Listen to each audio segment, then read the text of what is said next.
And I'm making this video to put on record here regarding a matter I have pending with the Internal Revenue Service, the United States government.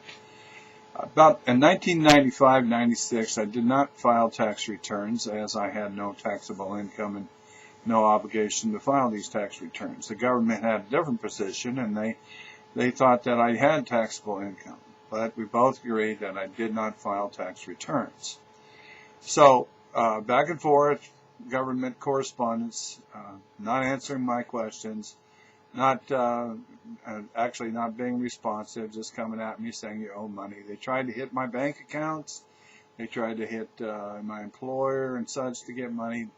They never collected any money on this, but in 2008, they filed a lawsuit trying to get a judgment for $144,000 and to foreclose on my family home. Through the process, there's something called discovery, and part of discovery is seeking answers to interrogatories. So I posed some interrogatories, and among them I asked for copies of assessments, and they were never produced, and of course the government didn't have to produce them. They used some other form to say that, yeah, they were done, but in fact don't actually produce the assessments. I also asked them to give me the code section, to provide the code section that imposed the liability on me in the first place. The government answered that the Internal Revenue Code was public record, and therefore I could go find it myself.